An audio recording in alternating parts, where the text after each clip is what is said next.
For weeks, we've heard about how Canadians are cancelling travel plans to the United States, and now we have the data to back that up. Sarah joins us now to take us through the numbers from StatsCan. Yeah, so StatsCan out with the March numbers of arrivals to Canada. We're talking about both non-residents and returning residents that are Canadian citizens.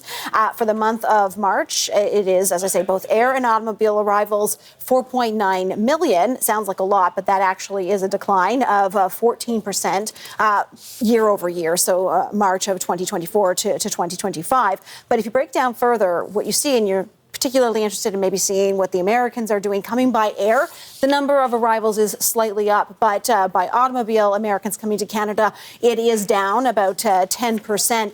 The number I think that Canadians are probably watching most closely are the number of returning Canadians. So in other words, those who have gone to the United States and returning. And that is a steep decline that we are seeing here, 31.9% down.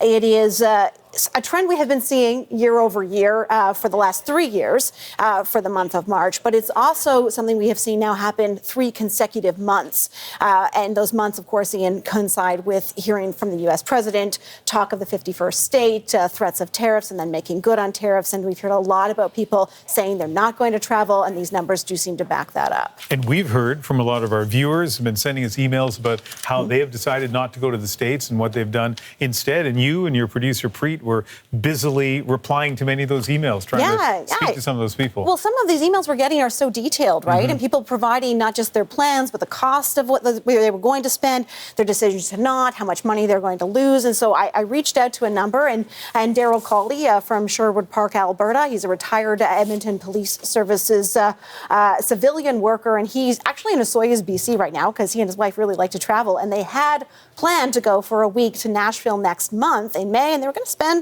quite a bit of money. They were going to stay in hotels. They were going to fly there, see some shows, eat in restaurants. And instead, they had a serious discussion and decided they're going to eat the cost of what they're going to lose for canceling. Here's what he told me. So we're eating $400, but we figured that, we would also be spending a lot more money down there, especially with the exchange rate. So it just made good sense to us. And like I said in the email, that it just didn't feel right for going down there at this time. It's the atmosphere, and I guess we're proud to be here in Canada and proud to be Canadian. So he believes that Nashville has missed out on about $4,000 of his tourist dollars, which he's going to spend elsewhere, presumably mostly in Canada. That's his preference here. He knows and recognizes that not all Canadians can afford to make a decision like eating the cost of $400. But I do want to say that I also talked to Doug Ray.